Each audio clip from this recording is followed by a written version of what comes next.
네, 안녕하십니까? 네, 귀한 찬양 감사드립니다. 네, 잠깐 기도 같이 드리겠습니다.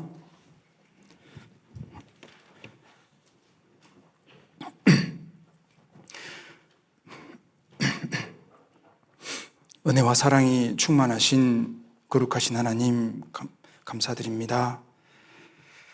이 세상에 썩어지고 불타고 없어질 것만을 위해 살던 저희들을 주님의 피로 구원해 주시고 십자가에서 대속법으로 우리의 모든 죄를 영원히 도말해 주시고 구원받은 이후에도 의인으로 완전한 자로 상속자로 하나님의 아들로 그리스도의 신부로 삼아주시고 또 더 큰 영광과 상급을 주시고자 이 귀중한 복음을 맡겨주시고 또 외롭지 않도록 몸된 교회에서 또 귀한 성도님들과 함께 동고동락할 수 있도록 은혜 베풀어 주심을 감사드립니다. 우리의 매일의 삶이 주님의 은혜 위에 있습니다. 주님 오실 때까지 순전한 믿음 잃지 않고 비록 때로는 넘어지고 피곤하고 또 주님의 마음을 아프게 할 때도 있지만 늘 날마다 새롭게 해주시는 그 주님의 사랑과 은혜로 또 주님의 능력만을 바라보며 또 순례의 길을 잘 마칠 수 있도록 도와주시옵소서. 해외에서 어려운 가운데 복음을 전하고 계시는 선교사님들과 또 가정 일꾼들을 지켜주시고 우리 한국에 특별히 우리 평택 지역에 너무나 아름다운 교회를 세워주셨습니다. 그동안 눈물로 수고로 희생으로 헌신해 오신 우리 평택교회 모든 성도님들 각 개인과 가정 사업장을 지켜주시고 또 앞에서 말씀과 기도로 전무하고 계시는 배영기 또 담임 목사님 또 모든 전도인들 가정을 지켜주시고 또 우리 신례 지역의 목사님을 비롯한 모든 선교팀의 일정을 주님 보호해 주시고 또는 날까지 또 안전하게 기구할 수 있도록 도와주시고 또 칠레교회가 더욱더 든든히 세워지도록 도와주시옵소서. 부족한 입술도 함께 해주시고 오늘 또 귀중한 시간이 되도록 도와주시옵소서. 우리를 영원토록 사랑하시는 예수님의 이름으로 기도드립니다. 아멘. 네, 구약성경 이사야 51장을 보겠습니다. 구약성경 1031페이지 이사야 51장 12절입니다.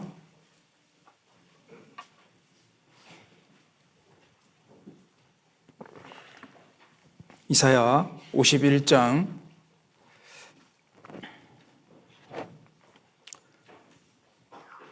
12절. 네, 찾았으면 같이 한번 읽어보겠습니다. 가라사대 너희를 위로하는 자는 나연을 너는 어떠한 자에게 죽을 사람을 두려워하며 풀같이 될 인자를 두려워하느냐. 네, 오늘 말씀의 주제는 위로입니다.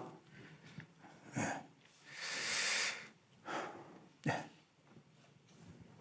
잠깐 인사드리겠습니다. 1994년에 구원받은 윤호영 형제입니다. 23살 때 학교 친구의 도움으로 인도로 상담을 통해서 내 모든 죄가 영원히 없어졌다는 것이 믿어졌습니다. 교제 가운데 있다 보니까 또 소원도 들어주시고 서울중앙교회에서 같이 신앙생활을 하다가 지금 현재 대전에서 교제하고 있습니다. 네, 우리 평택교회에 너무나 아름다운 게 어제 와서 정말 떠오르는 단어가 희생, 또 정성, 사랑, 열정, 정말 군데군데 많은 그 기도로 이렇게 교회당이 마련됐다는 것이 느껴졌습니다. 너무나 고생 많으셨고 더 큰 은혜로 채워주시라 믿습니다. 예. 시작하겠습니다. 네, 우리의 작은 말과 행동으로 많은 사람에게 힘과 용기를 줄 수 있습니다. 오늘 참 멋져 보이십니다. 각자 마음속으로 한번 해보십시오. 나에게 오늘 참 멋져 보이십니다. 당신을 만나면 하루 종일 기분이 좋습니다. 당신은 우리의 희망이요 기쁨입니다. 마치 주님이 우리를 그렇게 보고 계실 겁니다. 하나님, 어떤 노엘이라는 전도자가 이렇게 말합니다. 하나님께서는 우리를 위로하시기 위해서 우리를 위로하시는 것이 아니라 우리가 위로자가 되도록 하시기 위해서 우리를 위로하십니다. 우리를 정말 사랑의 위로자로, 주님 오늘 본문이 핵심이거든요. 너희를 위로하는 자는 하나님이다. 하나님만이 진정한 위로자가 되시는데 우리가 구원받고 주님께 계속 위로받고 또 다른 사람을 위로해 주라고 말씀하고 있습니다. 서양 속담에 눈물로 씻어지지 않는 슬픔은 없다. 땀으로 낫지 않는 번민도 없다. 눈물은 인생을 위로하고 땀은 인생에 보답을 준다 그랬습니다. 눈물로 인생을 위로하고 또 수고를 통해서 또 인생에 보답을 준다 그랬습니다. 여기 위로가 한자로 위로할 위자, 일할 로자, 힘쓸 로자입니다. 그래서 따뜻한 말이나 행동으로 마음을 어루만져 주면서 괴로움을 덜어주거나 슬픔을 달래주는 것을 의미하고 있습니다. 영어로는 comfort, console인데 외로운 사람과 함께 해주는 것이며 이 com이 함께 하다는 거잖아요. 함께 외로운 사람과 함께 해주고 곁에서 힘을 돋아주는 거라고 했습니다. 함께 하면서 울어주고 가슴 아파해주고 기도해주는 것이 바로 위로라는 겁니다. 로마서 12장 15절에 즐거워하는 자들로 함께 즐거워하고 우는 자들로 함께 울라. 혼자 울면 참 마음이 아프잖아요. 누군가 와서 손잡아주고 같이 울어주면 참 위로가 됩니다. 히브리어로 메나헴, 위로자라는 뜻인데 이 메나헴은 원래 나함이라는 다른 문자적 의미가 다시 숨을 쉬게 하다라는 뜻을 갖고 있습니다. 그러므로 위로는 숨이 막히고 기가 막힌 절망적인 상황에서 다시 숨을 쉬고 소생할 수 있도록 도와주는 거라고 합니다. 다 죽고 가는데 숨도 못 쉴 정도로 가슴이 아픈데 다시 숨을 쉴 수 있도록 그런 뜻을 내포되어 있습니다. 헬라어로는 파라칼레오인데 이 파라칼레오가 신약성경에 109번 등장한다고 합니다. 자기 곁으로 불러서 권고해주고 훈계해주고 사랑으로 가르치는 거죠. 격려해주고 용기를 돋워주고 도와주고 위로해준다는 말입니다. 죄송합니다. 제가 찬송도 안 했는데 목소리가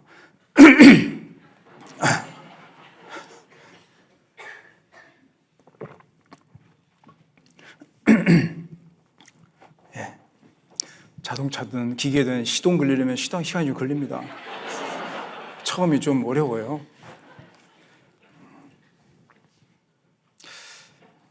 걸려도 비슷한데.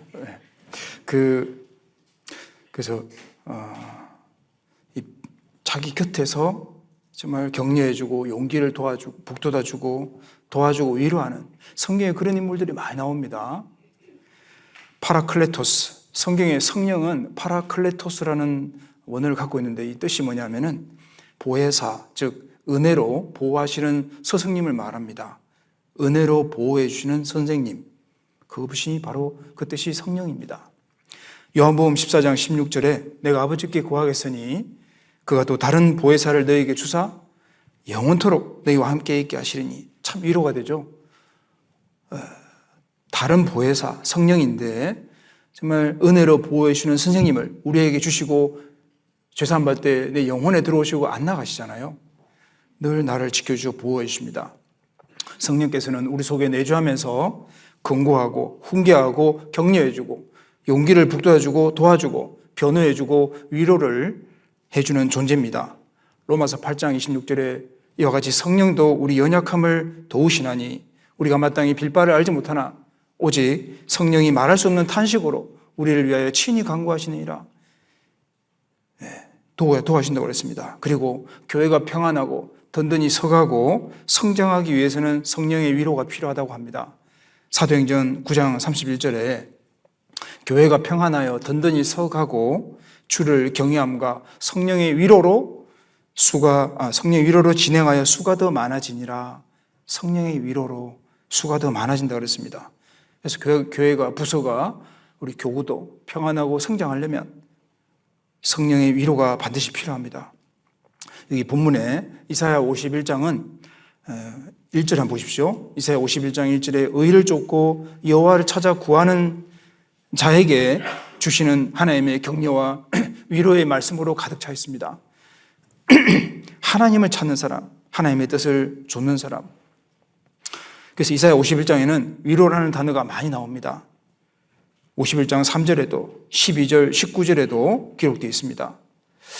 성도의 참된 위로자는 오늘 본문 읽었던 본문 12절에 너희를 위로하는 자는 하나님뿐이다. 위로받으려면 위를 보라. 뭐 그런 우리 목사님 말씀도 있었잖아요. 반대로 이 세상에는 참된 위로자가 없습니다. 그래서 해 아래서, 즉 아담 안에서 참된 위로자는 없다는 것을 전제하고 있는 말씀입니다.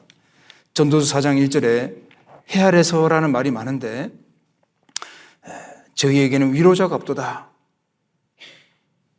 학대하는 자의 손에 권세가 있지만은 저희에게는 위로자가 없도다. 해 아래서 정말 진정으로 이 세상에서는 그 문제를 해결해 주실므로 우리 위로해 줄 수 있는 사람이 없습니다. 우리 가족들도 사랑도 많이 주지만 금의 양날처럼 상처도 아픔도 줄 때가 있습니다. 늘 사랑만 주면 얼마나 좋겠습니까? 그런데 시간이 지나면은 그 아픔 줬던 상처들이 부모님도 못 배웠기 때문에 저는 그렇게 이해했습니다. 못 배웠기 때문에 그렇게 행동 패턴이나 말이 나오는 거예요. 나는 아버지처럼 살면 안 살 거라고 했는데 나도 모르게 그런 행동을 할 때가 있죠. 저도 작은 부모가 돼 보니까 이제 자녀들이 학교 때문에 떠나 있고 하니까요. 더 마음이 애착이 가고 한마디를 하려고 할 때 깊이 생각해보고 말을 하려고 합니다. 그런데도 또 부족하죠. 근데 저의 마음은 부모 붙자가 나무 목자의 설립자의 볼견자지 않습니까? 나무 밑에 서서 늘 자식을 바라보는 게 부모 마음처럼 부모는 자식을 한 번도 거의 안 미워하잖아요. 저는 그렇습니다. 제 마음을 보면은 미워하지 않습니다. 아, 그걸 보면서 하나님도 나를 그런 마음으로 보고 있구나.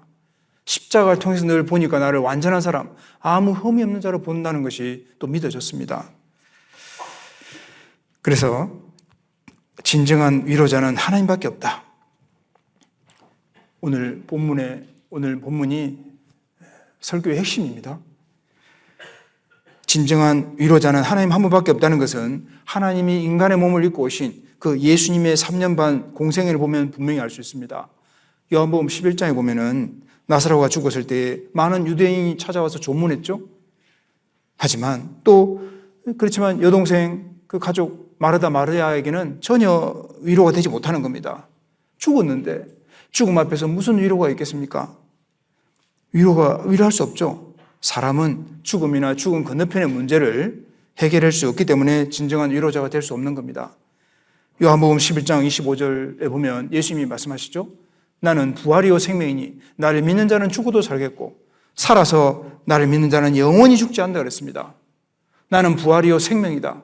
그것을 너희에게도 주겠다. 우리에게 준다는 뜻이잖아요. 예수님은 부활 생명, 죽은 육신을 다시 살릴 수 있는 부활의 능력을 갖고 있는 분입니다. 회개하고 믿어서 죄 용서받고 영원히 구원받은 사람은 영원히 죽지 않습니다. 부활이고 생명 되신 주님만이 진정한 위로자가 될 수 있는 거죠. 주님께서 부활이고 생명이시라는 사실을 죽은 지 나흘 된 나사로를 살림으로 증거해 주셨습니다. 나사로가 살아났잖아요. 그리고 예수님이 참된 위로자라는 사실을 확실히 보여주셨습니다. 최근에 장례식장에 간 일이 생각납니다. 이제 질병으로 남편을 먼저 주님 품으로 보냈습니다. 80세 넘으신 어르신이었는데요. 이제 그 연명하는 거 있잖아요. 그거를 이제 못 써놓고 너무 고통 속에 막 목에 구멍을 뚫고 막 이렇게 하잖아요. 의식은 없는데 기도 가운데 가족들이 결정을 하고 어렵게 의사 선생님의 동의를 얻었고 이제 돌아가시고 장례를 치렀습니다. 장례식장에 갔는데요. 어머니께서 직접 우리 담임 목사님 통해서 옆에 들었거든요. 어르신 심정이 어떻습니까? 어머니께서 말씀하시기를 감사드려요. 그렇게 했습니다. 딱 5글자. 감사드린다고 했습니다. 정말 구원받은 자의 그 입에서만 나올 수 있는 말씀 아닙니까? 너무너무 고통 속에 사는 것보다는 영혼은 천국 가 있으니까, 믿어지니까, 어머니도 확신이 있으니까 감사드린다고 했습니다. 그걸 위해서 기도했다고 합니다.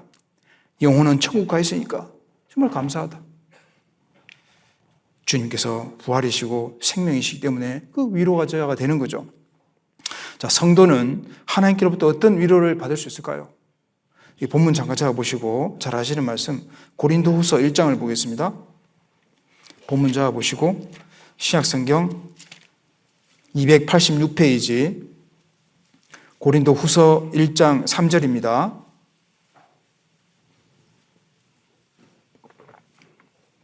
고린도후서 1장 3절 찬송하리로다. 그는 우리 주 예수 그리스도의 하나님이시요. 같이 읽고 있습니다. 자비의 아버지시요 모든 위로의 하나님이시며. 자, 하나님의 자비는 하나님의 내적 성품이라고 속성이라고 할 수 있습니다. 내적인 속성입니다. 그 내적인 속성이 자비라면 외적으로 나타나는 것이 바로 하나님의 위로입니다. 속에서는 자비, 밖으로 드러나는 것이 위로라는 겁니다. 모든 위로의 하나님이라고 했을 때에 무엇의 하나님이라는 것은 그것이 하나님께 속해 있다는 말씀이거든요. 모든 위로는 다 하나님께 속해 있다는 뜻입니다. 모든 위로는 하나님께로만 나옵니다. 하나님께로서만 나옵니다. 죄사함의 위로. 우리가 하나님께서 받은 위로 중에 제사함 위로가 제일 크죠. 마태복음 5장 4절에 애통하는 자는 복이 있나니 저희가 위로를 받을 것이며, 아담 안에 있는 자에게 가장 먼저 찾아오는 것이 죄사함의 위로입니다. 사람은 아담 안에서 날 때부터 죄를 가지고 태어났고 그 죄로 인해서 심판받고 지옥 가야 될 마땅한 죄인들이었죠. 우리가 성경을 배워보면 확실히 깨닫는 것은 성경이 팩트이고 사실임을 알아갈 때에 하나님과 나 사이에 엄청난 간격으로 내가 지옥 갈 철저한 죄인이라는 것을 알게 되잖아요. 그 발견하고 집에 가면 안 되죠? 무릎 꿇고 구원받은 누가복음 18장의 세리처럼, 누가복음 23장의 구원받은 강도처럼 주님, 저 죄인 맞습니다. 불쌍히 여기시고 나 좀 생각해 주시고 나 좀 천국 보내주십시오라고 할 때에 그래, 네 죄를 내가 담당해 줄게. 십자가의 그 대속법, 법을 하나 만들었잖아요. 죄를, 모든 세상 죄를 그 속에 내 죄까지 넣어서 받아 탕감해 주겠다는데요. 십자가를 보니까 내 죄가 다 없어졌네. 다 그게 믿어진 거 아닙니까?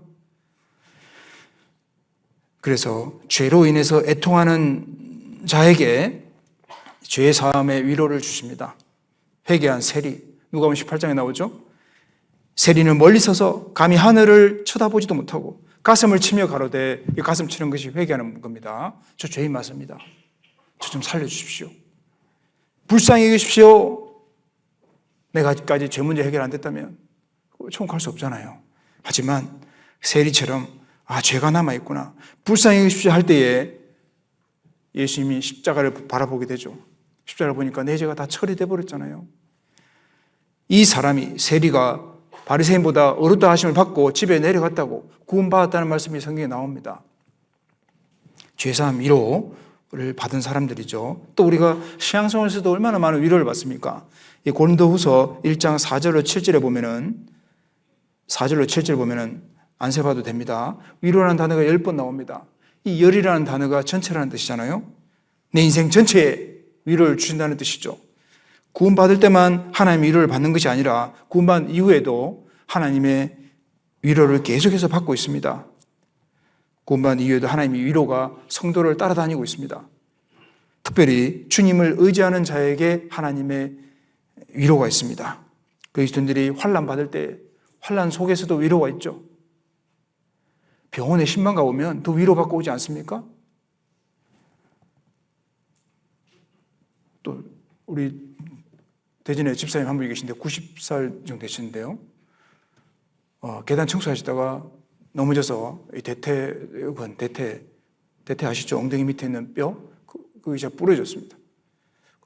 그러니까 하여튼 여기 엉덩이 뼈인데 그 위험한 거잖아요.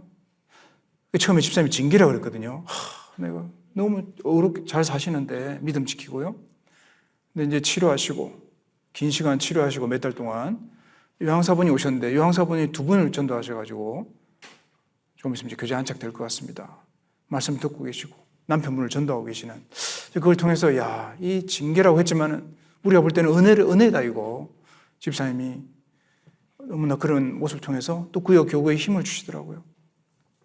우리가 일어나는 일들이 잠깐에는 큰 아픔, 고난 같지만, 고통이지만 이게 시간 지나면 더 좋은 곳으로 바꿔주시잖아요. 그분들 전도해 주려고 하나님도 그런 방법을 쓸 수 있다는 거죠. 어떤 목사님, 선교사님 이제 한국에 계신데 몽골에 있을 때요.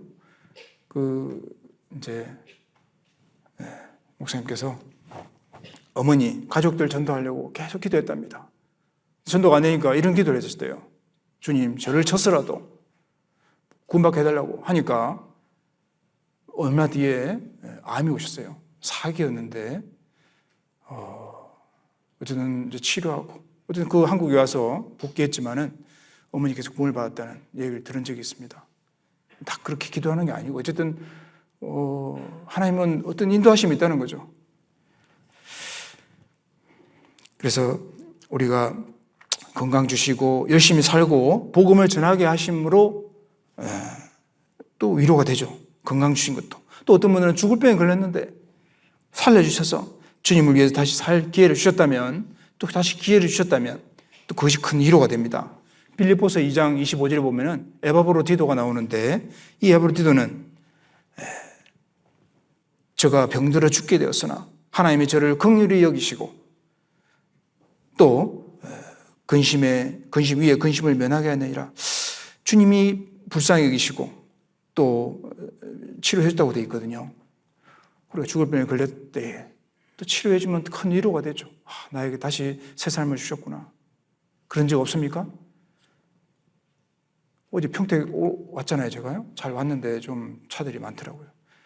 맨 끝 차선이 좀 빨리 달리더라고요. 잘 안 달리는데 제가 1차선 달리면 안 되구나. 버스 옆에 오고 2차선.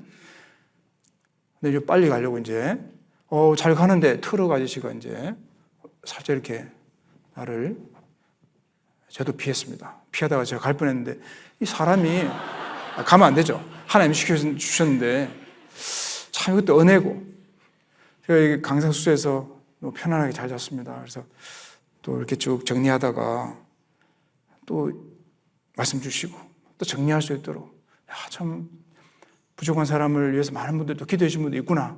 전도인들을 위해서 기도한 분들이 참 많다는 것을 더 알게 됐습니다. 제가 같은 교구는 아닌데 우리 같은 교회에 어떤 집사님께서 최근에 저는 목사님 위해서 매일 기도하고 있어요. 너무 감사하더라고요. 제가 은장의 어르신들을 교제하는데 은장의 어르신들이 목사님 위해서 기도하는 분이 많아요. 힘내세요. 제가 친가 부모님은 안 계신데 참 어르신들 보면은 부모님처럼 생각합니다. 어머니 같고 아버지 같고. 그렇지 않습니까? 누군가 나를 위해서 기도하는 분이 있다는 거. 그리고 하나님께서 나를 기도하시잖아요. 그것이 위로가 됐습니다. 죽음에 이르더라도, 어떤 분은 또 죽습니다. 죽음에 이르더라도 구원받은 사람은 영원한 장래가 약속된 사람이기 때문에 위로가 됩니다. 잘 아시는 말씀 찾아볼까요? 전도서 7장입니다.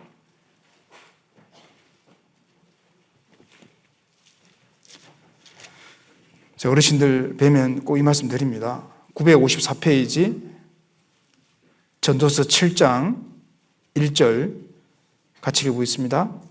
아름다운 이름이 보배로운 기름보다 낫고 죽는 날이 출생하는 날보다 나으며. 참 상담할 때도 이 말씀 많이 드립니다. 죽을 때 죽는 날이 최고의 날이라고. 구원받으면요. 잠언 14장 32절에 의인은 그 죽음에도 소망이 있느니라.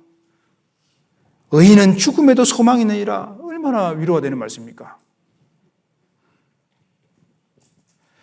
욥은 10명의 아들이 죽었습니다.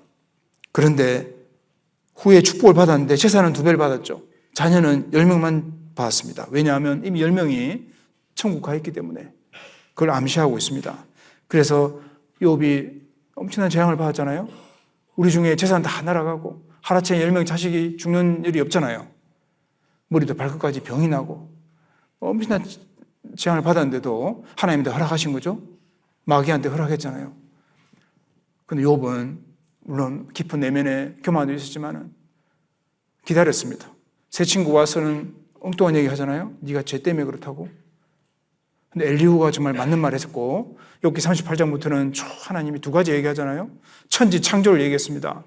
우주 지구를 네가 만들었냐? 너 할 수 있냐? 아무 데도 못했습니다. 욥이 어렵게 살았지만은 뭐 한 게 없는 거예요. 짐승들 다 먹여 살리냐? 욥기 39장은 다 짐승 얘기하잖아요. 참 상담할 때 욥기 39장이 좋아요. 제가 짐승들은 거짓말 합니까? 물어보면 안 한다 그래요. 그러면 거짓말 안 하는 짐승들 얘기를 한번 들어보고 이게 사실은 봐드리고, 그래서 욥이 탁 무릎 꿇잖아요. 내가 귀로만 들었지만 이제 눈으로 보고 회개한다 그랬습니다. 그러면서 욥에게 더 축복 주고, 그 친구들도 다 욥이 기다렸고 축복해 줬습니다. 아내도 성경이 참 믿음의 아내입니다. 그리고 10명의 자식을 낳았죠. 아내가 훌륭한 아내라는 걸 알 수 있죠. 자식도 낳고 키웠으니까 또. 그런데 그 세 딸에게 욥의 간정을 딱 넣어놨거든요. 잘 아실 텐데 우리 욥기 42장을 보겠습니다. 저는 이거 보면 많이 위로가 됩니다. 804페이지.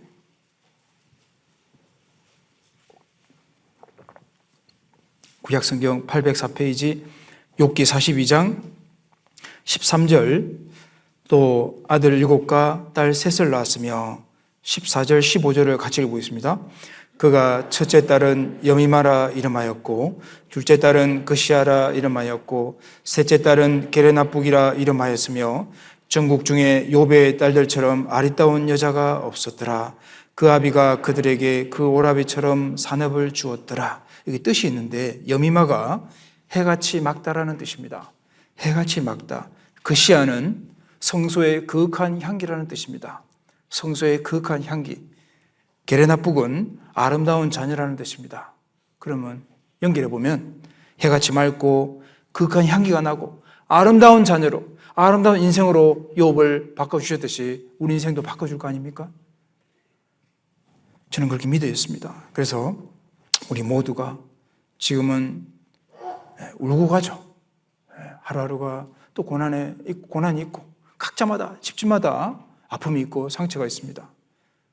그렇지만 주님께서 역전, 그 맑은 인생, 향기 나는 아름다운 자녀로. 저 강사수 들어가니까 향기가 착 나더라고요. 제가 코가 잘 안 좋거든요.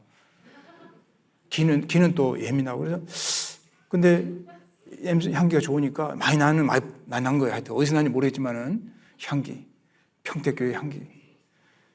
그래서 참 밝고 열정이 있어 보입니다.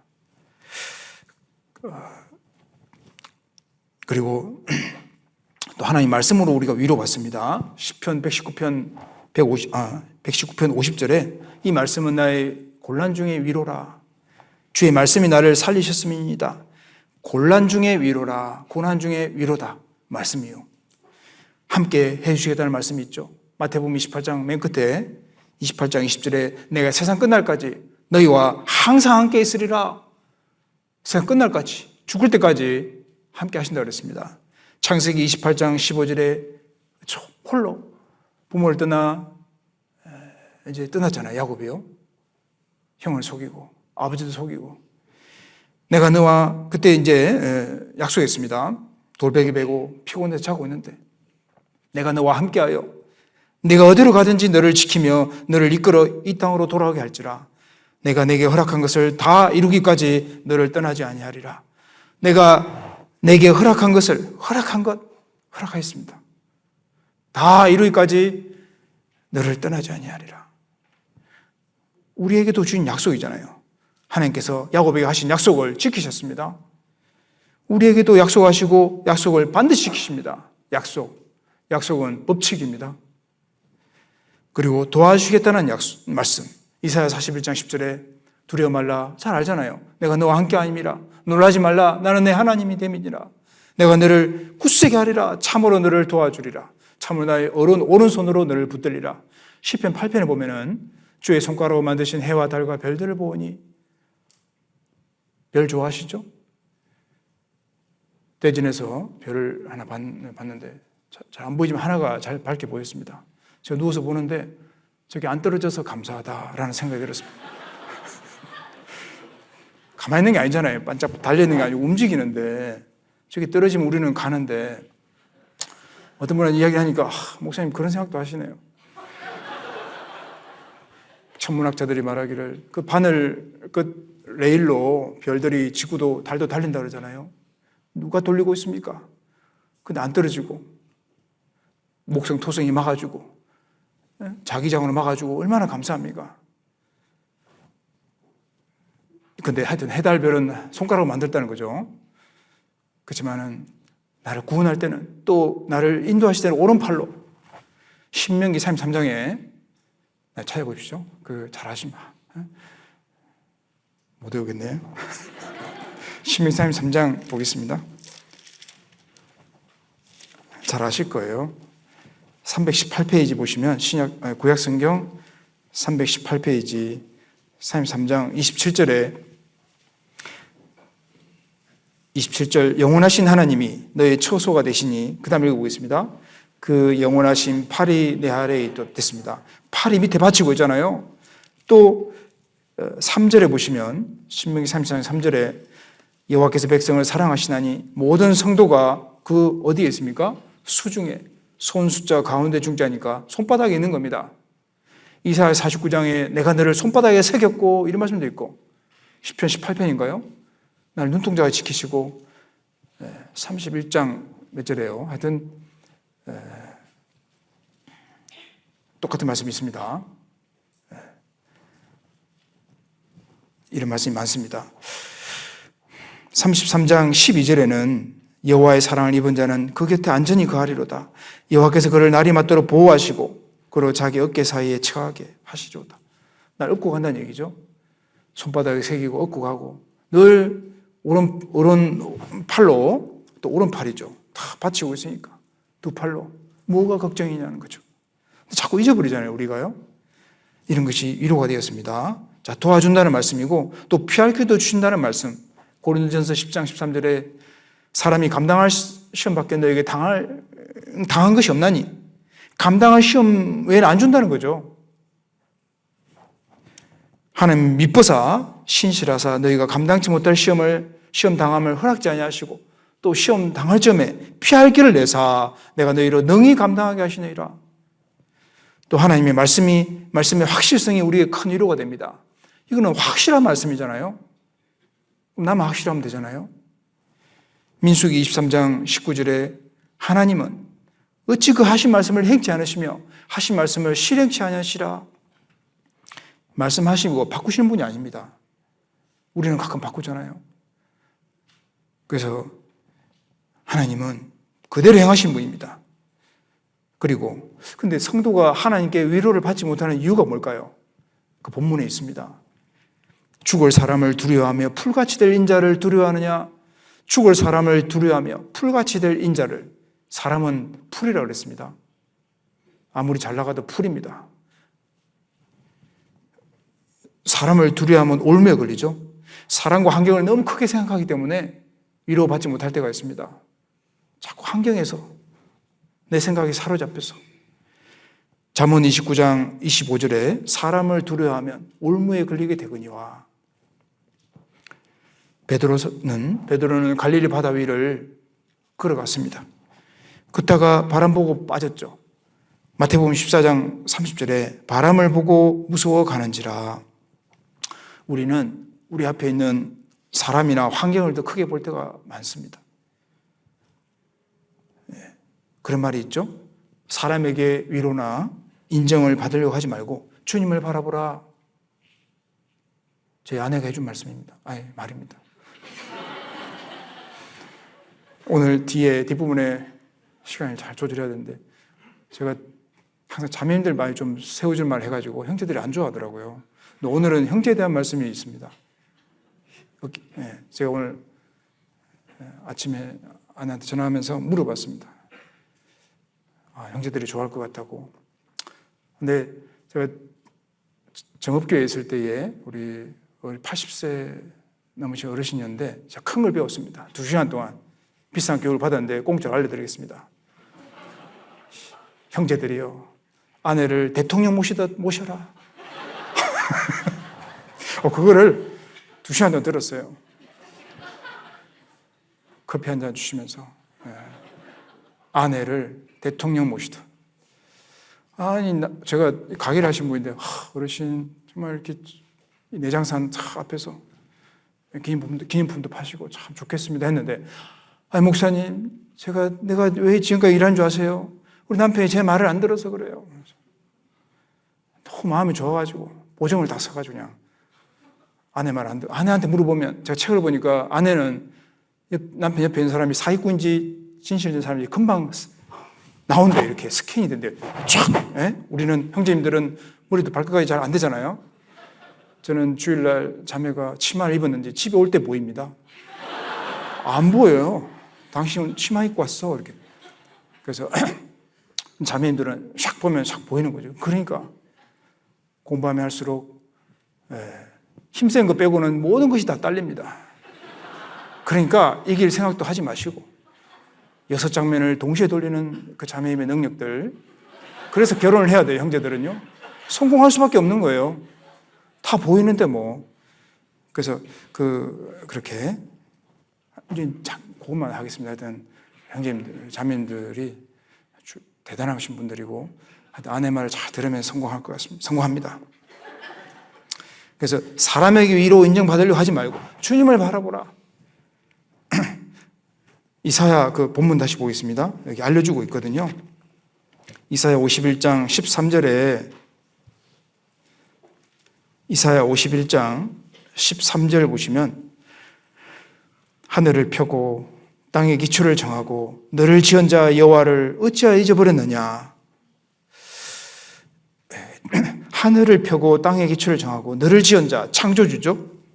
하나님이 어떤 분인지를 잊어버렸기 때문에 위로받지 못하는 겁니다.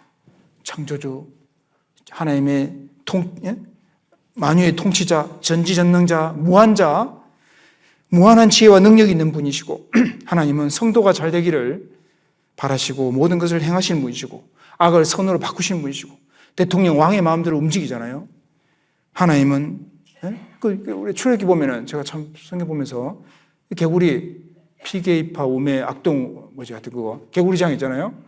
개구리가 그 이트 왕궁에 왕궁에 와서 딱 숨이 멈추고 죽어야 돼요. 그걸 어떻게 움직입니까 하나님이? 우박이 떨어지는데 우박도 참 신기하고 이스라엘은 안 떨어지면 안 돼요. 근데 메뚜기가 성경에 보면은 우박에 상하지 아니한 걸 먹었다고 돼 있어요. 뭐 그런 메뚜기 마음이 있나? 하여튼 어떻게 움직입니까? 그런 거 신기하더라고요. 그래서 이제 우리가 믿음 가운데 지키고 살면은 다 선으로 바꾸시니까 하나님은 성도에 일어나는 모든 일을 통해서 선을 이루어 가시는 분이라는 것을 사실을 잊어버리면 위로받지 못할 수가 있습니다. 그래서 로마서 8장 28절에 하나님을 사랑하는 자, 그 뜻대로 부르심을 입은 자들에게는 모든 것이 합력하여 선을 이루느니라. 모든 것이 합력한다. 희한하게 내가 몸된 교제 안에 있으면은 합력해서 좋은 길로 인도해 주십니다. 자, 하나님의 위로 한번 생각해 보죠. 제목이 너도 아주 힘들구나. 책에 그런 내용이 있더라고요. 너도 아주 힘들구나. 너도 나처럼 아프구나. 그래서 힘내서 살아가자꾸나. 이 말은 우리 시대에 살아가는 모든 이들에게 들려주고 싶은 말이 될 겁니다. 그리고 나 자신에게도 들려주고 싶은 위로의 말씀 아닙니까? 너 아주 힘들구나. 나처럼 아주 아프구나. 그래도 힘내서 살아가자. 그래도 힘내서. 나만 이토록 힘들고 아플까요? 하며 살다가 어느 날 나보다 더 힘들고 아픈 사람이 있음을 알게 됩니다. 다른 사람의 아픔을 통해서 내가 치유를 받고 내 치유를 통해서 다른 사람을 위로해 줄 수 있습니다. 우리가 힘내서 살아가자라고 공감해 줄 수 있는 겁니다. 우리 중에 나보다 아픈 사람이 있을까요? 있죠. 병원에 가보시면 압니다. 그리고 나보다 더 어려운 분들. 제가 우리 전도인실에요 9분이 계신데 제가 오늘 알게 됐습니다. 아버지, 어머니 얼굴을 못 본 분이 계시더라고요. 저 그분 앞에서 입이 다쳤습니다. 또 어떤 우리 전도인 중에서는, 대전교회 아닙니다. 우리 같이 친구 목사님이신데 자녀가 많이 아픕니다. 근데 보통 때는 정상 같아요. 누구 잘 때는 정상이래요. 눈 뜨면은 12개월 된 정도의 지능을 갖고 있답니다. 세상에서도 얼마 안 되는 한 0. 몇 %의 그런 병이랍니다. 모든 걸 다 해줘야 되는 거예요. 이제 아마 꽤 컸는데 얼마나 힘들겠습니까? 뭐 이런 일들 많죠. 그래서 서로 알아가는 게 중요하다는 거죠. 자, 성경에 비천한 자들을 위로하시는 하나님. 고린도후서 7장 6절에 이런 말씀이 있습니다. 비천한 자들을 위로하시는 하나님이 디도의 오므로 우리를 위로하셨으니. 비천한 자, 이것은 낮은 위치에 있는 자라는 뜻인데 뭐 세상 신분이 낮다는 게 아니고 현재 바울이 사방으로 환난을 겪고 있습니다. 고난과 고통 속에 있는 자신의 상태를 비천한 자로 표현되어 있습니다. 찾아봐야 되겠는데요. 고린도 후서 7장을 보겠습니다. 신약 292페이지.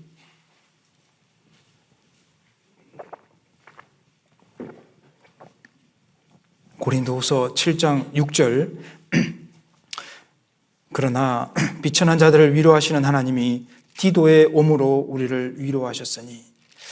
지금 바울 사도는 엄청난 환난을 겪고 있는데 그 고난 고통 속에 있는 자신의 상태를 비천하다. 난 너무너무 낮은 고난 속에 있습니다. 엄청난 고난 속에, 그런 표현입니다. 요한복음 8장에 보면은 그 비천한 가운데 현장 중에 간암하다가 잡힌 여인이 나오죠. 그 죄를 용서해 주는 부분이 나옵니다. 요한복음 4장에 6번째 남편하고 살고 있는 사마리아 여인을 주님 만나주시고 물은 못 얻어먹었지만 자신이 메시아라는 것을 알려주므로 그 비천한 가운데 있는 여인들을 돌아보시고 위로하였습니다. 누가복음 1장에 마리아, 믿음과 순종이 있는 마리아죠. 돌아보시고 축복했습니다. 그 마리아가 간증하기를 누가복음 1장 48절에 그 계집종의 비천함을 돌아보셨습니다. 누가복음 1장 52절에 권세 있는 자를 그 위에서 내리치셨으며 비천한 자를 높이셨고 자신을 비천한 자로 설명하고 있습니다. 사무엘상 2장에 보면은 한나, 꼭 그 옆에 괴롭히는 사람 있잖아요. 대적 번인냐, 사단으로 나옵니다. 우리 중에 내 주위에 힘들어하는 사람 있죠. 나를 한나처럼 높여주려고. 그 한나가 자식이 없었지만 기도를 간절히 하고 기다렸죠. 자식을 주시면 하나님께 드리겠습니다.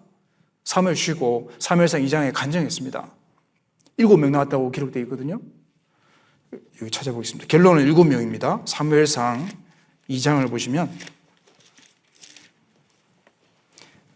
구약성경 409페이지 사무엘상 2장 5절 뒤에 보면은 사무엘상 2장 5절 전에 잉태치 못하던 자는 몇 명 나왔습니까? 7을 낳았고 7 주려고 주기로 하나님 다 계획되어 있는데 처음에 안 주셨잖아요. 그러면서 8절에 가난한 자를 본인을 설명하고 있습니다.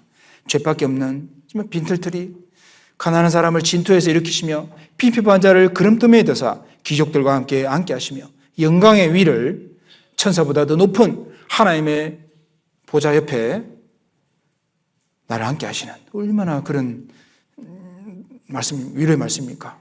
그런데 여기 역정이잖아요. 빈핍한 사람을 그름더미에서 들어가지고 귀족들과 함께 앉게 하신다. 내가 나를 보면 참 비천한데 이 영광스러운 곳에 있게 하시잖아요. 우리 평택교회 얼마나 아름답습니까?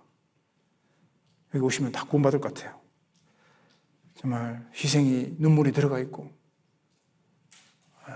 저도 이렇게 마음이 확 열립니다. 세상에서 환난받는, 겪는 그 비천한 자들을 천국에 이끄심으로 위로를 해주십니다. 누가복음 16장에 거지 나사로 보십시오. 부자는 이름이 없죠.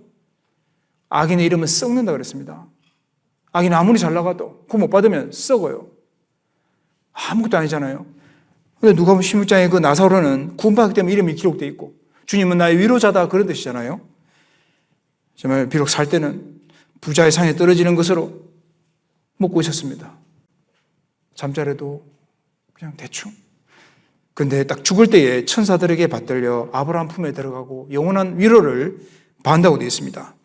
이 세상에 어떤 우상도 사람을 위로할 수 없죠. 어떤 사람도 진정으로 비천한 처지에 있는 자들을 위로할 수 없습니다. 하나님만이 그 일을 할 수 있는데 예수님은 보십시오. 하나님은 상한 갈대를 꺾지 아니하며 꺼져가는 등불을 끄지 아니하신다. 내가 상한 갈대잖아요. 엘리야 열왕기상 17장에 엘리야가 850명과 싸웠죠. 이겼습니다. 너무너무 이제 힘이 빠지는데 까마귀 와서 먹여주잖아요. 사무엘상 16장에 보면은 사울 왕이 악신에 시달릴 때에 다윗에 타는 그 아름다운 수금의 곡조가 악신을 떠나게 합니다. 모세의 장인 이드로가 모세에게 용기를 주죠. 출애굽기 18장에 보면은 모세가 이제 출애굽해서 광야에서 200만 명을 혼자서 재판하면 어떻게 되겠습니까?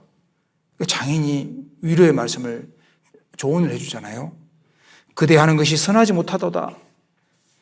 그대와 함께한 이 백성도 필은 기력이 쇠하리니 기다리는 사람도 힘 빠져 죽고 이 일이 그대에게 너무 중함이라 그대가 혼자 할 수 없음이라. 그래서 하나님의 지혜로 제덕이 겸손한 사람, 하나님을 두려워하며 진실무망하며 그런 천부장, 백부장, 50부장, 10부장, 패장을 세워서 혼자 하지 말고 같이 해라. 우리도 지금 같이 하고 있잖아요. 큰 일이면 그대에게 베풀 것이고 작은 일이면 스스로 재판할 것이니 그러면 서로 쉬울 것이다 라고 했습니다.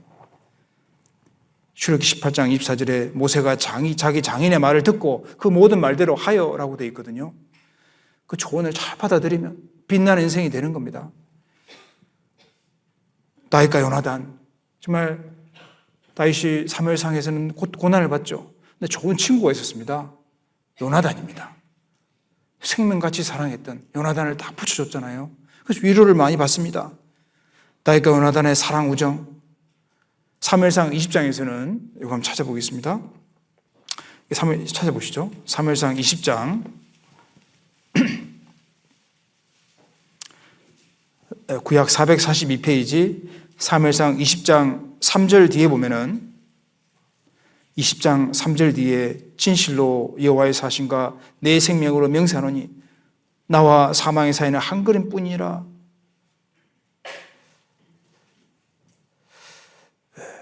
다윗이 이제 이렇게 쭉 지금 20장 내용은 지금 11절까지는요. 다윗이 사울의 신하로서 충성을 다했습니다.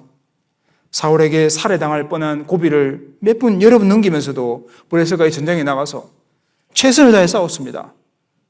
날 죽이려고 하는데 또 명령을 받고 블레셋 전투에서 싸우는 거예요. 그런데도 사울의 살해 위험은 멈추지 않았습니다.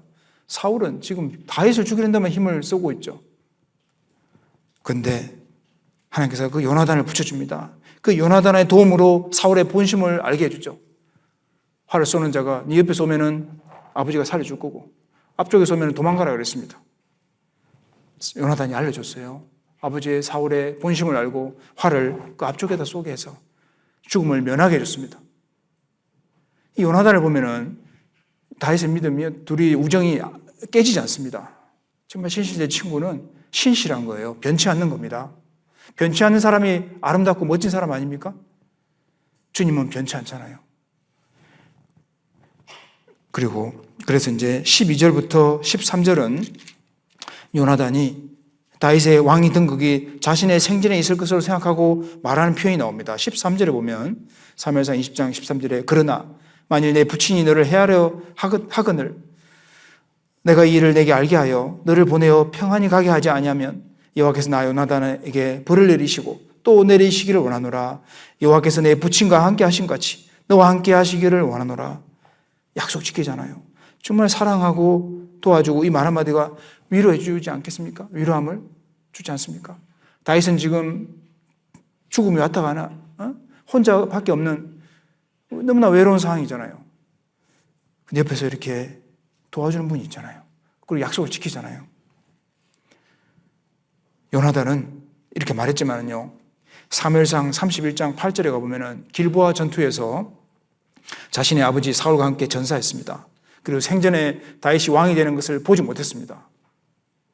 그리고 24절로 42절 이제 보면은 내용이요, 다윗을 위한 그 요나단의 헌신이 나오는데, 요나단이 아버지 사울이 다윗을 죽이려는 한다는 것을 확실히 알게 되었고, 그 사실을 다윗에게 알려주었고 도피하게 도와줬습니다. 그러면서 42절에 보시면요, 이제 헤어지는 거예요. 42절에 요나단이, 사무엘상 20장 42절, 요나단이 다윗에게 이르되 평안히 가라. 우리 두 사람의 여호와 이름으로 맹세하여 이르기를 여호와께서 영원히 나와 너 사이에 계시고 내 자손과 내 자손 사이에 계시리라 하였느니라. 다윗이 일어나 떠나고 요나단은 성으로 돌아오니라. 평안히 가라. 하나님께서 영원히 너와 나 사이에 계실 것이다. 내 자손과 다윗 너 자손 사이에도 계실 것이다. 이렇게 말하죠. 그래서 이거를 다윗이 나중에 요나단이 죽고 난 이후에 그 요나단의 아들 모비보셋에게 은혜를 베풉니다.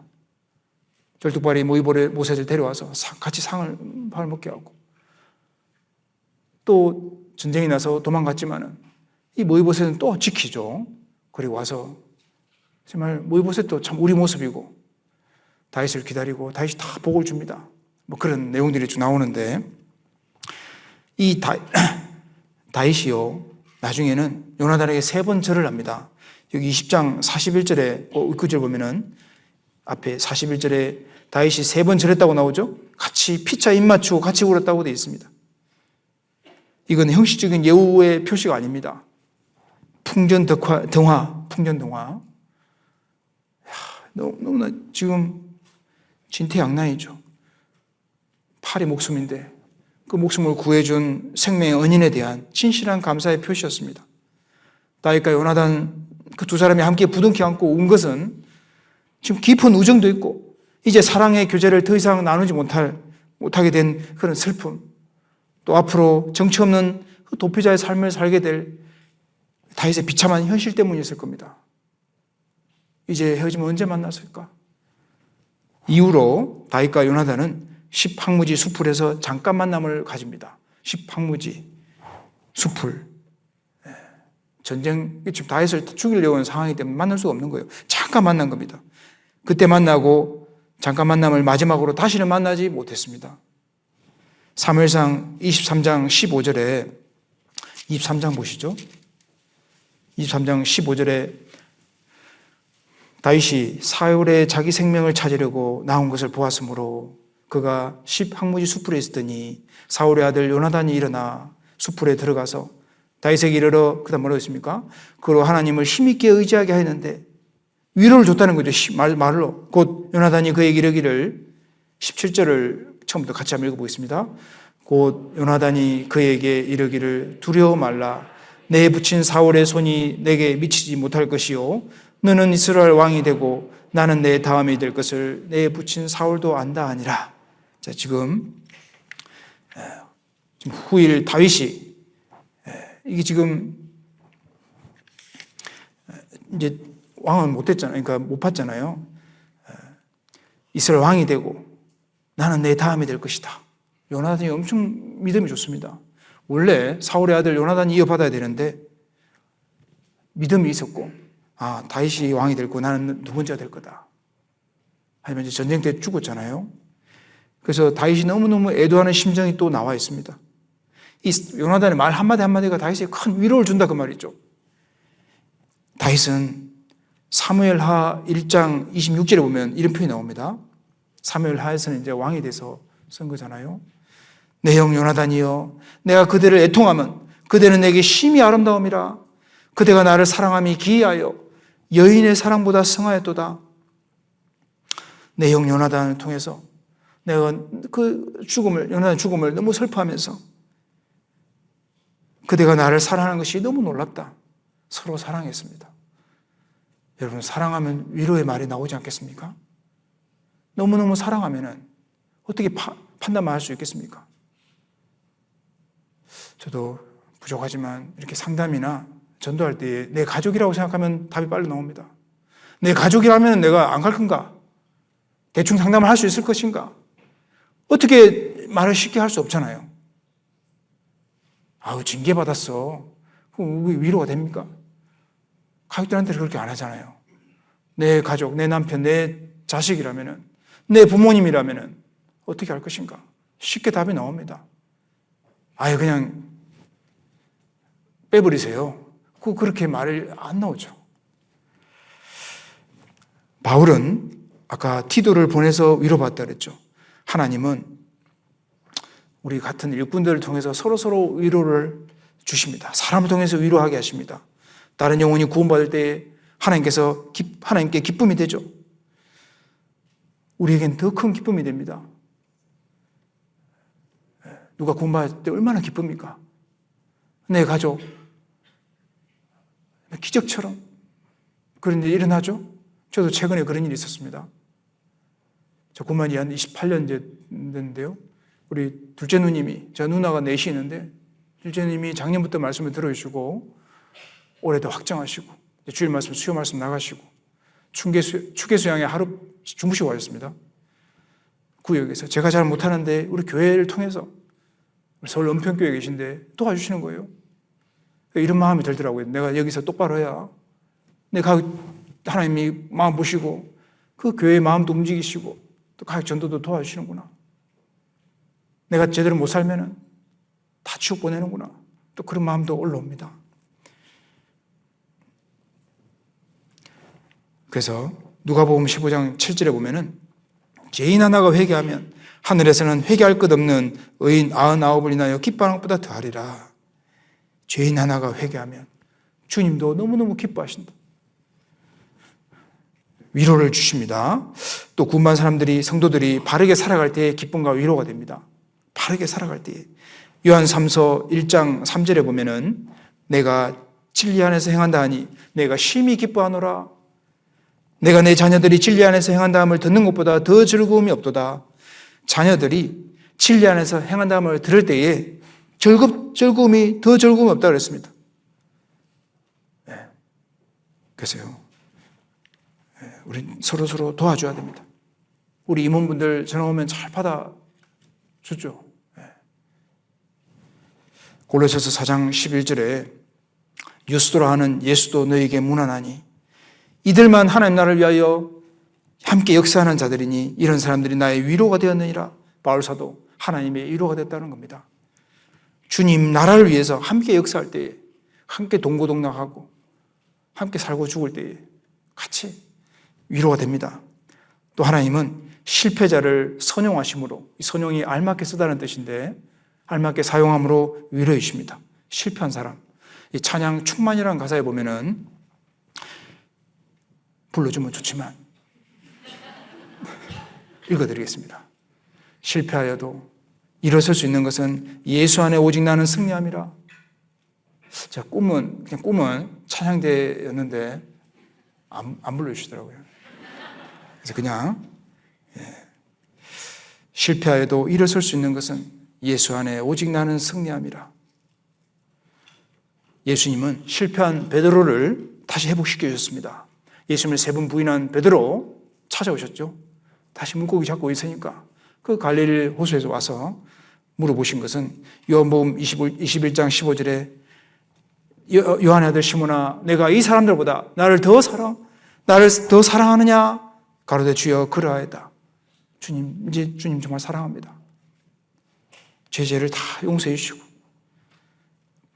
사명을 주셨죠. 내 어린 양을 먹이라. 내 양을 치라. 돌보라는 뜻이죠. 내 양을 먹이라. 3번 부인한 베드로에게 3번 주님 말씀하셨습니다. 위로가 되었습니다. 주님이 베드로에게 확인하고 싶었던 것은 사랑이었습니다. 사랑만 있으면 모든 것이 가능하기 때문입니다. 누가복음 22장 31절에 시몬아 보라 사단이 밀가 부르듯 너희를 청구했지만 그러나 내가 너를 위하여 내 믿음이 떨어지지 않기를 기도하였노니 너는 돌이킨 후에 내 형제를 굳게 하라. 사단은 나를 늘 넘어뜨리려고 하죠. 주님은 나를 위해서 기도합니다. 베드로를 위해서 기도했고 내 믿음이 떨어지지 않기를 기도했고 너는 돌이킨 후에 이제 회개하고 소회개죠. 자백과 용서입니다. 주님 앞에 합당치 못한 거 버리고 다시 일어서서 힘을 얻어서 또 형제자매를 잘 붙잡아줘라 그 말이죠. 실패로부터 돌이킨 후에 베드로가 할 일은 이제 실패한 형제들을 굳게 세우는 것이었습니다. 실패하지 않은 사람보다 실패를 경험한 사람들이 겸손하고 훨씬 지혜롭고 긍휼의 깊이가 있습니다. 무엇보다 실패를 경험하고 통과한 사람들의 마음을 읽을 줄 압니다. 그들을 참으로 이해하고 도와줄 수 있습니다. 베드로는 자신이 경험한 그 실패의 고통을 자신과 똑같이 경험하고 있는 사람들을 위로해주고 돌보는 데 사용했던 겁니다. 그는 실패의 경험을 가진 마가 요한인데요. 제자로 키웠습니다. 마가복음 기록한 마가, 사도 바울과의 선교 여행 도중에 탈락했던 분입니다. 제자였습니다. 사도행전 13장 13절에 보면은 바보에서 배 타고 밤빌라에 있는 버가에 이러니 요한은 저에게 떠나 예루살렘으로 돌아가고 지금 여행이 너무너무 힘든 거예요. 목숨의 위험도 맞죠? 마가가 두려웠습니다.